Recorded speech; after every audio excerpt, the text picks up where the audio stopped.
What's up, guys? Another video. If you haven't read the title, doing a couple of these. Christmas time. Um, Hawkeye. A series of Hawkeye, episodes 1 to 6. It's an okay series. Um, I think it could have been done better. I think it's a mixture of Kate and Clint Barton.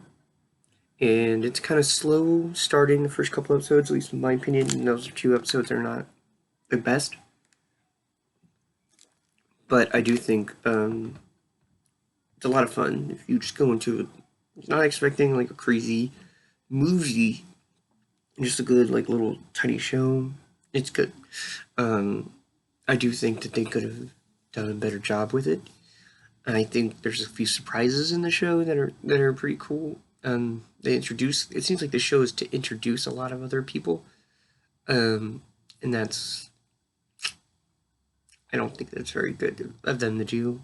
There's a lot of aspects of the show that me personally, as things with things I like, it makes me go, "Oh, that's fun, that's cool, I can't wait." But if I were to rank it with the other Marvel shows, it would be probably the least best of the live action ones they had so far. And it's because I really wanted to see a Hawkeye, thing. There's a lot of things that don't go anywhere and things that were just brushed under the rug really quickly. But I would give this show about a 6.5 out of 10. I think they dropped the ball on it, but it is still a really good show that it's worth watching. If you watch all the other Marvel stuff, it's very much along the same lines. Just too many things are going on in that show. But now I'm going to go into the spoilers of this show. So if you haven't watched Hawkeye's episodes 1 to 7 on Disney Plus, tune away. So with that being way, spoilers coming. Episodes 1 and 2 are very centered around Kate Bishop and her meeting Hawkeye and getting to that point of what is this mystery of this watch, this watch from Avengers Tower. So that's very interesting. The show does a poor job of explaining it and giving us a reason to care about the fucking watch, other than, hey, look at this watch, which is something I got from John Campia, where he's like, yeah, watch the watch. Because it's true, that show really just throws it in your face. It's not the fans that really cared about the watch. It was a show made a big deal about the watch. But going from there, it's like I don't know. It's hard to explain. It's like it includes the Hawkeye stuff by himself, and he runs into these LARPers at a certain point in the series, and that was cool because I go to the Texas Renaissance Fair, and the LARPing's always been something I wanted to do, and so that concept is cool. Um, and that's kind of funny that like he gets involved in that and then becomes friends with these LARPers that are emergency response people, cops, EMTs, things like that, to get his Ronin costume back. This part of the show is about him getting Ronin back, to get rid of Ronin, and the consequences of him becoming Ronin in the MCU and during the blip or the snap. And that's one thing that we all wanted answered, and that there was consequences to him being Ronin. And this show doesn't establish that he being Ronin has consequences. There's a character named Jack in the show, which he's like, okay, he's gonna be the villain. In the comics, he's a master swordsman and he trains a lot of people. In this show, he's not that. He's like a foil. Like he's supposed to be the red herring of the show. Close to the end of the show, you just like him. You just like the character Jack Duquesne. The way the guy plays him, he's like, aha! Oh. The sword in the final episodes he gets really fun. It's really funny that that actor becomes somebody I liked. I didn't like him the first 3 episodes. Um, the show is very slow, and there's not. It seems like a lot of this stuff they could have shoved into 1, 2 episodes, and had more time to develop some more things. And the way they did it boggles my mind. Echo is pretty cool. I think they did a poor job in making her important, why she's there, and how other than, her, Ronin, Hawkeye, killed her father. It's it's kind of shitty. The way that they built her up, and she's getting her own show, which is cool. Echo's a great character from the comic books. Related to another big spoiler here, Kingpin is in the show. He's dressed in a Hawaiian shirt and the white jacket, which is a reference to a comic book cover, and in a series where that was what he did, and that's apparently Vincent D'Onofrio kind of asked him to do that. That's what he wanted to wear, and they took it, and it made sense. And I don't hate that. I think the tease for Kingpin is better than actually Kingpin in the show. I do think this, because this is a different Kingpin from the Marvel universe, not from the Netflix universe. Same actor, but that's besides the point. I do think Vincent D'Onofrio carries this weight to him, and he does still carry that in the show. I do think he can. We're gonna see him again. I think they imply that he gets shot or something happens in a cutaway scene between Echo and him, but that's okay. This Kingpin, however, is super powered. He's scary. He ripped a car door off. He got hit by a car. He survived an explosion. He survived arrows getting shot in his chest. That is a powerful Kingpin.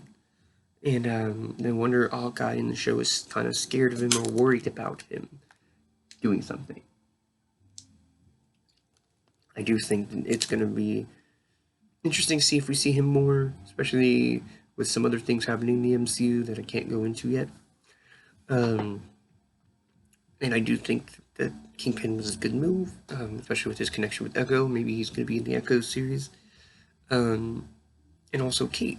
Kate and Yelena from Black Widow, who's the sister of Natasha. Their relationship, that's a character I would love to see them to be back together in another, the Kate Bishop series, or in a Thunderbolts, or whatever. Those two characters have really good charisma together, and I don't know, I like Yelena. I want to see more of that character, because she just seems very cute, and very jokey, and very much kind of like Red Guardian in a way, and I'm wondering how that's going to play, because she definitely pulled a Red Guardian feel to her with her comedy. It's like Red Guardians. So that's really cool. I think the whole Kate Bishop wanting to kill Hawkeye, or not Kate Bishop, Yelena wanting to kill Hawkeye, underwhelming the way they resolved it. I think like all the information is already stuff they both should have already known about each other, and that she should have known Clint and Natasha were close, and then they should have known most things about each other. I think there should have been some other big thing that opens Yelena's eyes, like the person. I mean, they do. He says the person you're working for, or whatever the fuck. But I do think like that should have been something better. Like, hey, you're working for the wrong person. Like, this is a bad woman. She's the Dark Nick Fury. She's making the Thunderbolts, or she's making the Dark Avengers, And I wish we would have got an end credit scene for the Thunderbolts again, but we didn't. I think Kingpin, we're gonna see. It seems like this show's just leading you into other shit. Unfortunately, I do think the Christmas time, especially coming out in December, pretty much helps it give us that Christmas vibe. There's a lot of things in it that just don't work. I think but it's a whole lot of fun. I do think seeing Kingpin is really cool. I think the introductions for the Snap with Yelena was really well done. The way they just almost instantaneously did it. They seem to be like doing different ways of people coming out from the Snap, which is great. Love them going back down the street level. Can't wait to see where this goes, because we have a She-Hulk series, we have an Echo series, we have a Aurora Wars, and stuff like that. The Rogers musical was kind of funny. I just don't think it should have been an end credit scene for Hawkeye as well in the last episode, because that's pretty dumb.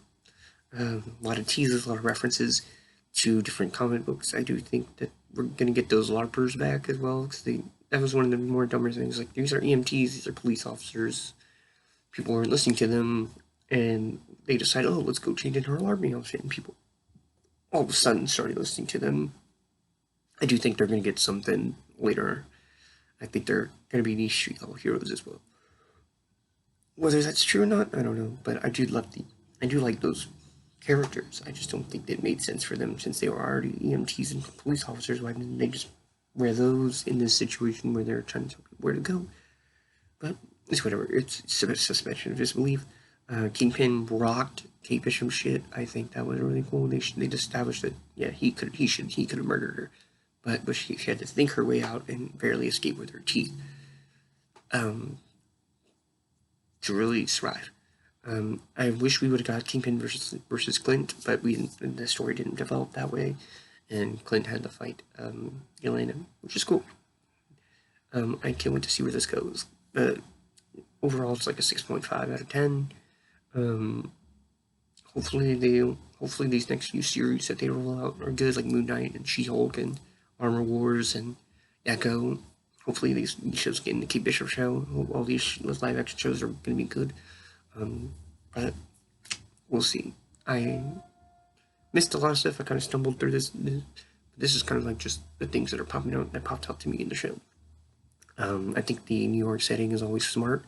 The last thing I want to talk about for this review is the watch. So they made a big deal about it, right? And we thought, okay. And they swept it on the rug pretty much for like the last 2 episodes anyway. But on the back of the watch, Clint handed it to his wife.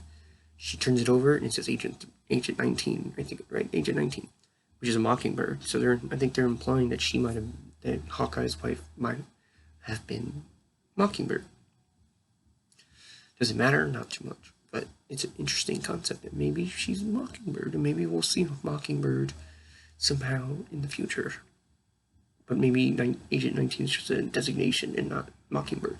People online keep having this argument that, oh, Agent S.H.I.E.L.D. and all that stuff. I'm like, Agent S.H.I.E.L.D. and the TV shows like The Inhumans and stuff like that, and like Cloak and Dagger and stuff, all those are not canon into the MCU anymore. Doesn't mean they can't bring them in with Multiverse of Madness, or say pick the things they like Quake or something, the Ghost Riders, and bring them in. But as far as we know, Agent S.H.I.E.L.D., Cloak and Dagger, all those shows, the Maelstrom, all those shows out there are not canon, except for the Disney Plus shows, and then they're bringing in and they're picking things out from different places and placing them into the MCU, like the Kingpin. And I think that's what we're going to see continue for, and whatever Marvel decides to do, they're going to put them in. But doesn't mean nothing less that they can't become canon. Just means that they're not canon right now. And let me know if you think that way. I do think that Agent of S.H.I.E.L.D. is not canon. I think they've clearly not done the Inhumans, things like that. So, but I could be wrong. Let me know if I'm wrong down there in the doobly-doo, or the comment section, if that's what you like to call it.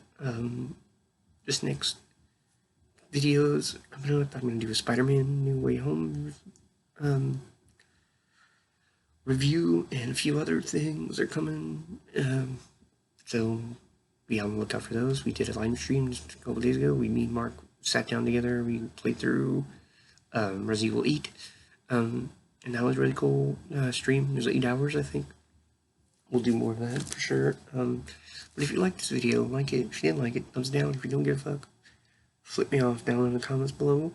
And yeah, let me know your thoughts on Hawkeye Season 1. If we get any more seasons, I'll see you in the next one.